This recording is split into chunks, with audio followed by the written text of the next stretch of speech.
എല്ലാവർക്കും സ്റ്റോറി സ്പേസിലേക്ക് ഈ കഥയിടത്തിലേക്ക് സ്വാഗതം. ചാനലിൻ്റെ ഐക്കണിൽ തൊട്ട് പ്ലേലിസ്റ്റ് സെലക്ട് ചെയ്താൽ ചാനലിൽ മുൻപ് വായിച്ച കഥകൾ നിങ്ങൾക്ക് കേൾക്കാവുന്നതാണ്. അധ്യായം 2, ജോനാഥൻ്റെ ഡയറി, തുടർച്ച. മെയ് 5. ഞാൻ ഉറങ്ങിപ്പോയെന്ന് തോന്നുന്നു. അല്ലെങ്കിൽ തീർച്ചയായും ഇങ്ങനെയൊരു സ്ഥലത്ത് എത്തിപ്പെട്ടത് അറിയുമായിരുന്നു. ഉള്ളിലേക്ക് നയിക്കുന്ന ഇടനാഴികൾക്ക് മുകളിലെ വലിയ വളഞ്ഞ വാതിലുകൾ അനേകമായി ഉള്ളതുകൊണ്ടാവാം മാളിക ഇത്ര വലിപ്പമുള്ളതായി തോന്നിച്ചത്. പകൽ സമയത്ത് ശരിക്കൊന്ന് കാണാൻ ഇതുവരെ എനിക്ക് കഴിഞ്ഞിട്ടില്ല. വണ്ടി നിന്നപ്പോൾ വണ്ടിക്കാരൻ ചാടിയിറങ്ങി എന്നെ താഴെയിറങ്ങാൻ സഹായിച്ചു. ഒരിക്കൽ കൂടി അയാളുടെ കൈക്കരുത്ത് ഞാൻ അറിഞ്ഞു. വേണമെങ്കിൽ എന്നെ ഞെരിച്ചു കൊല്ലാനുള്ള ശക്തി അയാൾക്കുണ്ട്. എൻ്റെ പെട്ടിയും മറ്റും അയാളെടുത്ത് താഴെ വെച്ചു. പിന്നീട് വണ്ടിയിൽ ചാടിക്കയറി എങ്ങോ മറഞ്ഞു. അവിടെ എങ്ങും ആരെയും കണ്ടില്ല. വാതിലുകൾ അടഞ്ഞു കിടക്കുന്നു. നിറഞ്ഞ നിശബ്ദത. എത്ര നേരം ഞാൻ അങ്ങനെ നിന്നുവെന്ന് അറിഞ്ഞുകൂടാ. ഒടുവിൽ ചങ്ങലകളുടെ കിലുക്കം മുഴങ്ങിക്കേട്ടു. വാതിലുകൾ മലർക്കെ തുറന്നു. ഉയരം കൂടിയ ഒരു വൃദ്ധൻ വലതുകൈ വീശി എന്നെ സ്വാഗതം ചെയ്തു. ഞാൻ ഉമ്മറപ്പടി കടന്ന് അകത്തേക്കു കാൽവെച്ചപ്പോൾ അയാൾ എൻ്റെ നേർക്ക് കൈനീട്ടി. നേരത്തെ വണ്ടിക്കാരൻ്റെ കൈകളിൽ കണ്ട കരുത്ത് അപ്പോഴും എനിക്ക് അനുഭവപ്പെട്ടു. അയാളുടെ കൈകൾ മഞ്ഞുപോലെ തണുത്തിരുന്നു, ഒരു ശവത്തിൻ്റേതുപോലെ. ഞാൻ ചോദിച്ചു, ഡ്രാക്കുള പ്രഭു എവിടെ? ഞാൻ തന്നെ ഡ്രാക്കുള പ്രഭു. യാത്രയൊക്കെ സുഖമായിരുന്നില്ലേ? നിങ്ങൾക്ക് വേണ്ട എല്ലാ സൗകര്യങ്ങളും ഈ ഭവനത്തിൽ ഒരുക്കി വെച്ചിട്ടുണ്ട്. എൻ്റെ സാമാനങ്ങൾ അദ്ദേഹം തന്നെയാണ് അകത്തെടുത്തു വെച്ചത്. അദ്ദേഹത്തിൻ്റെ പുറകെ കോണിപ്പടികളും ഇടനാഴികളും കയറിയിറങ്ങി ഒടുവിൽ പ്രകാശമാനവും വിശാലവുമായ ഒരു മുറിയിൽ ഞാൻ എത്തിച്ചേർന്നു. എനിക്ക് വേണ്ട അത്താഴം മേശപ്പുറത്ത് ഒരുക്കി വെച്ചിരുന്നു. അദ്ദേഹം എൻ്റെ വിശാലമായ കിടപ്പുമുറി കാണിച്ചു തന്നു. പ്രഭുവിൻ്റെ സ്നേഹനിർഭരവും മാന്യവുമായ പെരുമാറ്റം എൻ്റെ ഭയാശങ്കകൾ ദൂരീകരിച്ചു. കൈയും മുഖവും കഴുകി ഞാൻ വീണ്ടും ഊണുമുറിയിലെത്തി. ഡ്രാക്കുള പ്രഭു എനിക്കായി കാത്തിരിക്കുന്നുണ്ടായിരുന്നു. അദ്ദേഹം എൻ്റെയൊപ്പം ഭക്ഷണം കഴിച്ചില്ല. സാധാരണയായി അത്താഴം കഴിക്കാറില്ലെന്നാണ് പറഞ്ഞത്. ഹോക്കിൻസ് എന്നെ ഏൽപ്പിച്ചിരുന്ന കത്ത് ഞാൻ പ്രഭുവിൻ്റെ കയ്യിൽ കൊടുത്തു. ലണ്ടനിലെ എസ്റ്റേറ്റ് ഡ്രാക്കുള പ്രഭുവിന് വിൽക്കാൻ വേണ്ടി ചുമതലപ്പെട്ട ഉദ്യോഗസ്ഥനാണല്ലോ ഞാൻ. പൊരിച്ച കോഴിയും പാൽക്കട്ടിയും കഴിക്കുന്നതിനിടയിൽ എൻ്റെ യാത്രയെപ്പറ്റിയും മറ്റുമുള്ള കാര്യങ്ങൾ പ്രഭു ചോദിച്ച് മനസ്സിലാക്കി. രാത്രിയിൽ നല്ല തണുപ്പുണ്ടായിരുന്നു. ഭക്ഷണത്തിന് ശേഷം നെരിപ്പോടിനരികിലേക്ക് നീങ്ങിയിരുന്ന് ഞാനൊരു സിഗരറ്റ് കൊളുത്തി. പ്രഭുവിൻ്റെ മുഖം ഞാൻ ശ്രദ്ധിച്ചു. നീണ്ടുയർന്ന മൂക്ക്, വലിയ നെറ്റി, രോമനിബിഡമായ ഇരുണ്ടു തടിച്ച പുരികങ്ങൾ, ദൃഢമായ അല്പമൊന്ന് വളഞ്ഞ മുഖം, ക്രൂരത നിറഞ്ഞു നിൽക്കുന്ന കണ്ണുകൾ, തടിച്ച മേൽമീശ, വെളുത്തതും മൂർച്ചയേറിയതുമായ പല്ലുകൾ, വെളുത്ത പരന്ന ദൃഢമായ താടി, കവിളുകൾ കുഴിഞ്ഞിരുന്നു, കൂർത്തു വിളറിയ ചെവികൾ. അദ്ദേഹത്തിൻ്റെ ഓരോ പ്രവൃത്തിയിലും നടപ്പിലും ഊർജ്ജസ്വലത നിറഞ്ഞിരുന്നു. പക്ഷേ അദ്ദേഹം വിളറി വെളുത്തിരുന്നു. യാദൃച്ഛികമായി അദ്ദേഹത്തിൻ്റെ ഉച്ഛ്വാസവായു എൻ്റെ മുഖത്ത് തട്ടി. ഹോ, എന്തൊരു ദുർഗന്ധം! അത് മനസ്സിലാക്കി വിളറിയ ഒരു പുഞ്ചിരിയോടെ പ്രഭു മാറിയിരുന്നു. അപ്പോഴും ദൂരെ നിന്ന് ചെന്നായ്ക്കളുടെ അലർച്ച കേൾക്കാമായിരുന്നു. നേരം പുലരാറായെന്ന് തോന്നി. എനിക്ക് ശുഭരാത്രി നേർന്നുകൊണ്ട് ഡ്രാക്കുള പ്രഭു കടന്നുപോയപ്പോൾ വീണ്ടും എന്നെ ഭയവും അസ്വസ്ഥതയും പിടികൂടി. അത്ഭുതങ്ങളുടെ നടുക്കടലിൽ ഞാൻ ചെന്നുപെട്ടിരിക്കുകയാണെന്ന് തോന്നി. തളർന്ന അവശനായ ഞാൻ അടുത്ത ദിവസം മധ്യാഹ്നം വരെയും കിടന്നുറങ്ങി. ഉണർന്നെഴുന്നേറ്റ് ഞാൻ ഭക്ഷണമുറിയിലേക്ക് ചെന്നു. എനിക്ക് വേണ്ട പ്രാതൽ അവിടെ ഒരുക്കി വെച്ചിട്ടുണ്ടായിരുന്നു. എല്ലാം തണുത്തിരുന്നു. ഡ്രാക്കുളയുടെ ഒരു കുറിപ്പ് എൻ്റെ ശ്രദ്ധയിൽപ്പെട്ടു. അത്യാവശ്യമായി പുറത്തു പോവുകയാണെന്നും ഭക്ഷണം കഴിക്കുന്നതിന് തന്നെ കാക്കേണ്ടെന്നും അതിൽ എഴുതിയിരുന്നു. വേലക്കാരെ ആരെയെങ്കിലും വിളിക്കുവാനായി ഞാൻ അവിടെയെല്ലാം കോളിംഗ് ബെൽ തിരഞ്ഞു. പക്ഷേ അങ്ങനെയൊരു സാധനം അവിടെ ഉണ്ടായിരുന്നില്ല. മുറിയിലുണ്ടായിരുന്ന സാധനങ്ങൾ വിലപിടിച്ചവയും വളരെ പഴക്കം തോന്നിക്കുന്നവയും കൗതുകകരവുമായിരുന്നു. പത്രങ്ങളോ മാസികകളോ എഴുത്തു സാധനങ്ങളോ കണ്ണാടിയോ അവിടെ എങ്ങും കണ്ടില്ല. സമയം പോകാത്തതുകൊണ്ടുള്ള അസ്വസ്ഥത തീർക്കുവാൻ ഞാൻ അടുത്ത മുറിയിലേക്ക് പോയി. വലിയ ഒരു ഗ്രന്ഥശേഖരവും ഏതാനും ദിനപത്രങ്ങളും അവിടെ കണ്ടു. പത്രങ്ങൾ എത്രയോ കാലപ്പഴക്കമുള്ളവയായിരുന്നു. വിവിധ വിഷയങ്ങളെപ്പറ്റി പ്രതിപാദിക്കുന്ന ഗ്രന്ഥങ്ങളും ലണ്ടൻ നഗരത്തെക്കുറിച്ച് സവിസ്തരം പ്രതിപാദിക്കുന്ന പുസ്തകങ്ങളും ഞാൻ അവിടെ കണ്ടു. ഏതാണ്ട് സന്ധ്യ കഴിഞ്ഞപ്പോൾ പെട്ടെന്ന് ഡ്രാക്കുള പ്രഭു എൻ്റെ മുന്നിൽ പ്രത്യക്ഷപ്പെട്ടു. അദ്ദേഹം ചോദിച്ചു, "ഓ, നിങ്ങൾ ഇവിടെ ഇരിക്കുകയാണോ? ഉറക്കം സുഖമായിരുന്നില്ലേ? നിങ്ങൾ ഈ മുറിയിൽ വന്നത് നന്നായി. എൻ്റെ ഉത്തമ സുഹൃത്തുക്കളാണ് ഈ ഗ്രന്ഥങ്ങൾ. നിങ്ങളുടെ നാടിനെക്കുറിച്ച് അറിഞ്ഞതും നിങ്ങളുടെ ഭാഷ പഠിച്ചതുമൊക്കെ ഈ പുസ്തകങ്ങളിലൂടെയാണ്. എങ്ങനെയുണ്ട് എൻ്റെ സംസാരം?" "ശരിക്കും ഒരു ഇംഗ്ലീഷുകാരൻ സംസാരിക്കുന്നത് പോലെ തന്നെയാണ് താങ്കൾ സംസാരിക്കുന്നത്," ഞാൻ പറഞ്ഞു. "നന്ദി, താങ്കൾ എന്നെ പുകഴ്ത്തുകയാണ്."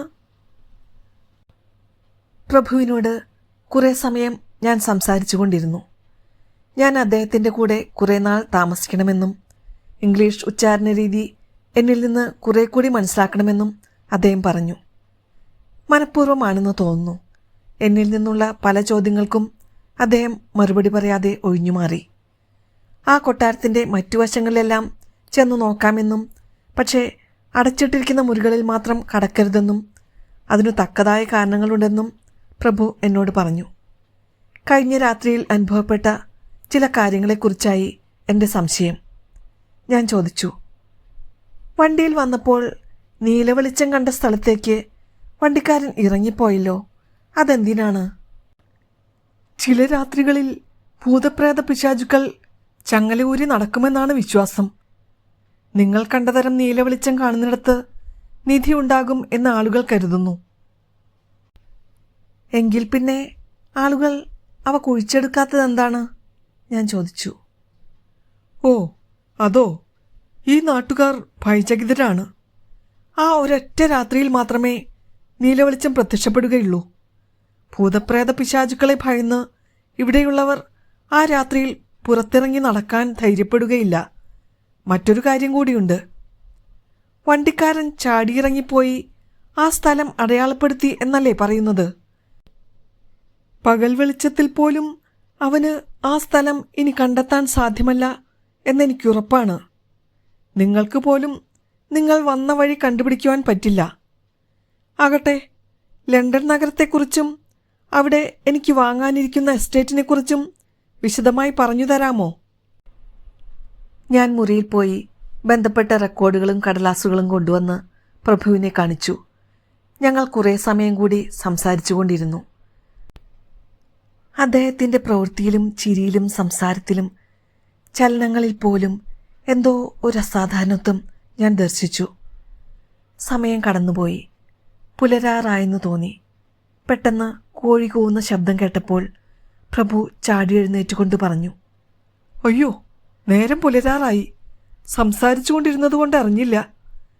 ഞാൻ ഏറെ സ്നേഹിക്കുന്ന എൻ്റെ പ്രിയപ്പെട്ട നാടായ ഇംഗ്ലണ്ടിനെക്കുറിച്ച് ഇത്ര ആകർഷകമായി താങ്കൾ സംസാരിച്ചിരുന്നതുകൊണ്ട് സമയത്തെക്കുറിച്ചുള്ള ബോധം ലഭിക്കാതെ പോയി. തൽക്കാലം ഞാൻ പോകട്ടെ." പിറ്റേന്ന് ഷേവ് ചെയ്തുകൊണ്ടിരുന്ന എൻ്റെ പിന്നിൽ പെട്ടെന്ന് ഡ്രാക്കുള പ്രഭു പ്രത്യക്ഷപ്പെട്ടു. ഞാൻ പേടിച്ചുപോയി. തൻ്റെ പിന്നിൽ നിൽക്കുന്ന ഡ്രാക്കുളയുടെ നിഴൽ എൻ്റെ മുന്നിലുള്ള കണ്ണാടിയിൽ തെളിയുന്നില്ലെന്ന് ഒരു ഞെട്ടലോടെ ഞാൻ മനസ്സിലാക്കി. ഔചാരിതമായ ആ ഞെട്ടലിൽ ഷേവ് ചെയ്തുകൊണ്ടിരുന്ന കത്തി അല്പമൊന്ന് പാളി എൻ്റെ മുഖം അല്പമൊന്ന് മുറിഞ്ഞ് രക്തം കിനിഞ്ഞു. രക്തത്തുള്ളികൾ കണ്ടപ്പോൾ പ്രഭുവിൻ്റെ കണ്ണുകളിൽ പൈശാചികമായ ഒരുതരം അത്യാസക്തി ജ്വലിച്ചു കണ്ടു. അദ്ദേഹം അക്രമാസക്തനായി. എൻ്റെ കഴുത്തിൽ കടന്നു പിടിച്ചു. ഞാൻ ശബ്ദമുണ്ടാക്കി. എൻ്റെ പരിഭ്രമം കണ്ടതുകൊണ്ടാണോ അതോ എൻ്റെ കഴുത്തിലേക്ക് നീണ്ട കൈ കുരിശുമാലയിൽ സ്പർശിച്ചതുകൊണ്ടാണോ പ്രഭുവിൻ്റെ മുഖം പെട്ടെന്ന് ശാന്തമായി. ട്രാൻസിൽവാനിയ പ്രദേശത്ത് വെച്ച് മുറിവേൽക്കുന്നത് അപകടകരമാണെന്ന് മുന്നറിയിപ്പ് നൽകി ഡ്രാക്കുള എൻ്റെ മുന്നിലിരുന്ന കണ്ണാടി ജനാലയിലൂടെ ദൂരേക്ക് വലിച്ചെറിഞ്ഞു. അന്നു രാവിലെ പ്രഭാത ഭക്ഷണം കഴിച്ചുകൊണ്ടിരിക്കെ താൻ ഒരിക്കൽ പോലും ഡ്രാക്കുള ഭക്ഷണം കഴിക്കുന്നതോ വെള്ളം കുടിക്കുന്നതോ കണ്ടിട്ടില്ലല്ലോ എന്ന കാര്യം ശ്രദ്ധിച്ചു. മനസ്സിലെ സംശയങ്ങൾ ഒന്നും കൂടി പ്രബലമായിരിക്കുന്നു. കോട്ടയിലെ നിഗൂഢതകൾ കണ്ടുപിടിക്കാനായി കോട്ട ചുറ്റിക്കറങ്ങാൻ ഞാൻ ഒരുങ്ങി. തുറക്കാനാവാത്ത താഴും താക്കോലും ഇട്ട് പൂട്ടിയ നിരവധി വാതിലുകളാണ് എൻ്റെ മുന്നിൽ കാണപ്പെട്ടത്. ഈ കോട്ടയ്ക്കുള്ളിൽ ഒരു തടവുകാരനെ പോലെ ഞാൻ ബന്ധിതനാണ് എന്ന കാര്യം സാവകാശം എനിക്ക് ബോധ്യമായി. അന്നു രാത്രി ഡ്രാക്കുളയുമായി ട്രാൻസിൽവാനിയ പ്രദേശത്തിൻ്റെ ചരിത്രത്തെപ്പറ്റി ചർച്ച ചെയ്തു. എൻ്റെ ചോദ്യങ്ങൾക്ക് ഉത്തരം നൽകുന്നതിൽ വളരെയധികം താല്പര്യം കാണിച്ച ഡ്രാക്കുള പ്രദേശത്ത് നടന്ന നിരവധി യുദ്ധങ്ങളെക്കുറിച്ചും യുദ്ധങ്ങളിൽ ഡ്രാക്കുള കുടുംബത്തിനുണ്ടായിരുന്ന ഭാഗധേയത്തെപ്പറ്റിയും അവയിൽ അവൻ്റെ കുടുംബക്കാർ നേടിയ വൻ വിജയങ്ങളെക്കുറിച്ചുമൊക്കെ സംസാരിക്കുമ്പോൾ ഡ്രാക്കുള തികച്ചും വാചാലനായിരുന്നു. തിരിച്ച് പിന്നീടുള്ള ദിവസങ്ങളിൽ ഡ്രാക്കുള ഇംഗ്ലീഷിനെ പറ്റിയും ബ്രിട്ടീഷ് ജീവിത രീതിയെപ്പറ്റിയും നിയമങ്ങളെപ്പറ്റിയുമൊക്കെയുള്ള ചോദ്യങ്ങൾ കൊണ്ട് എന്നെ വീർപ്പുമുട്ടിച്ചു. പുലരുവോളം ഞങ്ങളുടെ സംഭാഷണം നീണ്ടുനിന്നു. മെയ് 12. ഇപ്പോഴും ഭയം എന്നെ വിട്ടുമാറിയിട്ടില്ല. ഇത്രയേറെ ഭയാനക സംഭവങ്ങൾ നിറഞ്ഞ ഒരു സ്ഥലം ലോകത്ത് മറ്റൊരിടത്തും ഉണ്ടെന്ന് തോന്നുന്നില്ല. 1 മാസം കൂടി ഞാൻ അദ്ദേഹത്തിൻ്റെ കൂടെ താമസിക്കണമെന്ന് ആവശ്യപ്പെട്ടു. എനിക്കത് സമ്മതമായിരുന്നില്ല. അതറിഞ്ഞപ്പോൾ പ്രഭു പറഞ്ഞു, നിങ്ങൾക്ക് എൻ്റെ കൂടെ താമസിക്കുവാൻ വയ്യെന്ന് പറഞ്ഞാൽ പോലും അതെനിക്ക് അംഗീകരിക്കാൻ നിവൃത്തിയില്ല. നിങ്ങളുടെ യജമാനൻ അഥവാ മേലധികാരി അദ്ദേഹത്തിൻ്റെ പ്രതിനിധിയായി ഒരാളെ എൻ്റെ അടുത്തേക്ക് അയക്കുമ്പോൾ എൻ്റെ ആഗ്രഹം അറിഞ്ഞു പ്രവർത്തിക്കണമെന്നാണ് ഉദ്ദേശിക്കുന്നത്. പ്രഭുവിനോട് തർക്കിച്ചിട്ട് കാര്യമില്ലെന്ന് എനിക്കറിയാം. എൻ്റെ മുഖത്തെ സമ്മതഭാവം അദ്ദേഹത്തെ സന്തോഷിപ്പിച്ചു. അതിനുശേഷം 3 കടലാസുകളും 3 കവറുകളും അദ്ദേഹം എൻ്റെ കൈവശം തന്നു. ചില നിബന്ധനകൾക്ക് വിധേയമായി എൻ്റെ സുഹൃത്തുക്കൾക്ക് കത്തയക്കണമെങ്കിൽ അങ്ങനെ ചെയ്യാൻ അനുവദിക്കുകയും ചെയ്തു. ഞാൻ ചില കത്തുകൾ തയ്യാറാക്കി. താമസം 1 മാസത്തേക്ക് കൂടി നീട്ടുകയാണെന്ന് ജോലി ചെയ്യുന്ന കമ്പനിയിലേക്കും മിനയ്ക്കും ഞാൻ എഴുതി. വൈകുന്നേരം യാത്ര പുറപ്പെടാനൊരുങ്ങുന്ന കൗണ്ട് ഡ്രാക്കുള എന്നോട് എനിക്ക് വേണ്ടി തയ്യാറാക്കിയിരിക്കുന്ന എൻ്റെ കിടപ്പറയിലല്ലാതെ മറ്റൊരിടത്തും കിടന്നുറങ്ങരുതെന്ന് നിർദ്ദേശിച്ചിട്ടാണ് പോയത്. ഞാൻ എൻ്റെ കൈവശമുണ്ടായിരുന്ന കുരിശുരൂപം എൻ്റെ കിടക്കയ്ക്ക് മുകളിൽ ഭിത്തിയിൽ തറച്ചു വെച്ചു. ഡ്രാക്കുള പുറത്തു പോയാലുടൻ കോട്ടയുടെ മറ്റു ഭാഗങ്ങൾ പരിശോധിക്കണമെന്ന് പ്ലാനിട്ടിരുന്ന ഞാൻ ഡ്രാക്കുള കോട്ടയ്ക്ക് പുറത്തെത്തിയോ എന്നറിയുവാനായി ഒരു ജനാലയിലൂടെ പുറത്തേക്ക് ഒളിഞ്ഞു നോക്കി. കോട്ടയുടെ കിഴക്കാന്തൂക്കായ ഭിത്തിയിലൂടെ ഒരു പല്ലിയെപ്പോലെ ഇഴഞ്ഞു താഴേക്കിറങ്ങുന്ന ഡ്രാക്കുളയെ ഞാൻ കണ്ടു. ഇവനിതെന്തൊരു ജീവി! എൻ്റെ മനസ്സിൽ ഭയം ഇരച്ചു കയറി. ഇവിടെ നിന്നൊരു മോചനവും മടക്കയാത്രയും എന്തെങ്കിലും സാധ്യമാവുമോ? മെയ് 15. പ്രഭു ഒരിക്കൽ കൂടി പല്ലിയെപ്പോലെ ചുമരിൽ പിടിച്ച് തലകീഴായി താഴോട്ടു പോകുന്നത് ഞാൻ കണ്ടു. പെട്ടെന്ന് എനിക്കൊരാശയം തോന്നി. പ്രഭു കൊട്ടാരത്തിനുള്ളിലില്ല, പുറത്തു പോയിരിക്കുകയാണ്. ഈ അവസരം ഉപയോഗിച്ച് കൊട്ടാരം മുഴുവൻ പരിശോധിക്കണം. വിളക്കമെടുത്തുകൊണ്ട് ഞാൻ അവിടെ മാകെ നടന്നു കണ്ടു. മിക്ക മുറികളും പൂട്ടിക്കിടക്കുകയായിരുന്നു. ഹാളിലേക്കുള്ള കൽപ്പടവുകൾ ഇറങ്ങി ഞാൻ താഴെ വന്നു. കുറേ നേരത്തെ ശ്രമത്തിനു ശേഷം കോണിയുടെ അരികിലുള്ള ഒരു വാതിൽ തുറക്കുവാൻ എനിക്ക് കഴിഞ്ഞു. നിരനിരയായി മുറികൾ തെക്കോട്ട് നീണ്ടുകിടക്കുകയാണ്. തെക്കേ അറ്റത്തുള്ള മുറിക്ക് തെക്കോട്ടും പടിഞ്ഞാറോട്ടും തുറക്കാവുന്ന വാതിലുകൾ, ഇരുവശത്തും മലഞ്ചെരിവുകൾ, ഒരു കൂറ്റൻ പാറക്കെട്ടിൻ്റെ മുകളിൽ പണിത കോട്ട തികച്ചും ഭദ്രം. മുറിയിലേക്ക് ഒഴുകി വന്ന നിലാവിൽ എൻ്റെ കയ്യിലിരിക്കുന്ന വിളക്ക് നിഷ്പ്രഭമായി പോയി. എങ്കിലും അതെനിക്ക് ഏതോ തരത്തിലുള്ള ഒരു സമാധാനം നൽകിയിരുന്നു. ഞാൻ ഒരു ചെറിയ മേശപ്പുറത്ത് കയറിയിരുന്നു. സമയം കടന്നുപോയതറിഞ്ഞില്ല. മെയ് 16. അതിഭീകരമായിരുന്നു ആ രാത്രി. ഓർക്കുവാൻ തന്നെ ഭയമാവുന്നു. എനിക്ക് ഭ്രാന്ത് പിടിച്ചോ, അതോ ഇപ്പോഴും ബോധത്തോടെ ഇരിക്കുകയാണോ? സ്വന്തം കിടപ്പുമുറിയിലല്ലാതെ മറ്റൊരിടത്തും കിടന്നുറങ്ങരുതെന്ന ഡ്രാക്കുളയുടെ ജാഗ്രതാ നിർദ്ദേശങ്ങൾ ഞാൻ മറന്നുപോയോ? ഉറക്കത്തിൽ കണ്ട സ്വപ്നമാണോ, അതോ യഥാർത്ഥത്തിൽ സംഭവിച്ചതോ? ചുവന്നു തൊടുത്ത ചുണ്ടുകളും കൂർത്ത പല്ലുകളുമുള്ള മദാലസകളായ 3 സ്ത്രീകൾ എൻ്റെ മുന്നിൽ നിൽക്കുന്നു.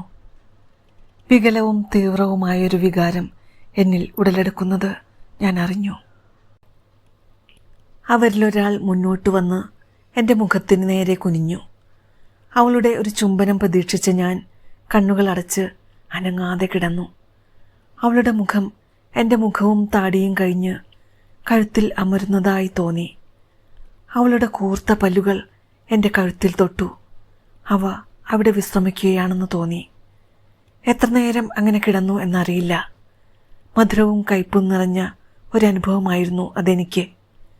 ചോരയുടെ മടുപ്പിക്കുന്ന മണം എൻ്റെ മൂക്കിൽ തുളച്ചു കയറി. പെട്ടെന്ന് പ്രഭു അരികിൽ നിൽക്കുന്നു എന്ന ബോധമാണ് എന്നിലുണ്ടായത്.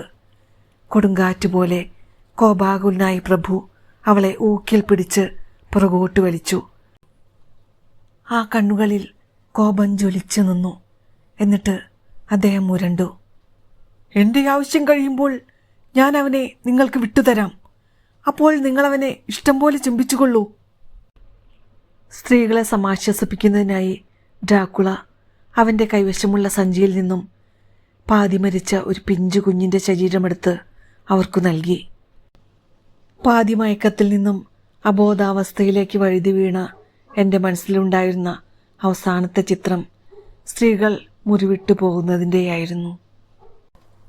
ഭയം കൊണ്ട് എൻ്റെ ബോധം പൂർണ്ണമായി നശിച്ചുപോയി.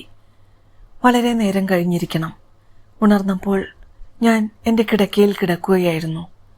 പ്രഭു തന്നെയായിരിക്കണം എന്നെ ഇവിടെ കൊണ്ടുവന്ന് കിടത്തിയത്. മെയ് 19. ഏതാനും ദിവസങ്ങൾ കൂടി കടന്നുപോയി. ഒരു ദിവസം പ്രഭു മുറിയിലേക്ക് വന്നു. എന്നോട് 3 കത്തുകൾ എഴുതുവാൻ ആവശ്യപ്പെട്ടു. എൻ്റെ ജോലി മിക്കവാറും തീർന്നിരിക്കുന്നു എന്നും ഞാൻ ഉടൻ പുറപ്പെടുന്നു എന്നും ഉള്ളതായിരുന്നു ഒന്നാമത്തേത്. ഞാൻ അടുത്ത ദിവസം രാവിലെ പുറപ്പെടുന്നു എന്നതായിരുന്നു രണ്ടാമത്തെ കത്തിൽ എഴുതേണ്ടത്. മൂന്നാമത്തേതിലാകട്ടെ ഞാൻ കോട്ടയിൽ നിന്ന് പുറപ്പെട്ട് ബിസ്റ്റിസിലെത്തി എന്നെഴുതണം. ഞാൻ പ്രഭുവിൻ്റെ മുഖത്തേക്ക് സംശയത്തോടെ നോക്കി.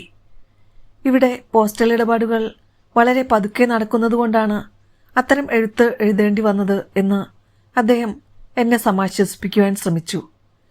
പ്രഭുവിനോട് തർക്കിച്ചിട്ട് ഫലമില്ലെന്ന് എനിക്കറിയാം. അനുസരിക്കുകയേ നിവൃത്തിയുള്ളൂ. അങ്ങനെയാണെങ്കിൽ അവിടെ നിന്നും രക്ഷപ്പെടാൻ ഒരവസരം കിട്ടിയെങ്കിലോ? ഞാൻ അദ്ദേഹത്തോട് യോജിക്കുന്നതായി അഭിനയിച്ചു. ആദ്യത്തെ കത്തിൽ ജൂൺ 12 എന്നും രണ്ടാമത്തേതിൽ ജൂൺ 19 എന്നും മൂന്നാമത്തേതിൽ ജൂൺ 29 എന്നും തീയതി വയ്ക്കാൻ അദ്ദേഹം ആവശ്യപ്പെട്ടു. എൻ്റെ ആയുസ്സിനെപ്പറ്റി ഏതാണ്ടൊരു കണക്കുകൂട്ടൽ ഞാൻ നടത്തി.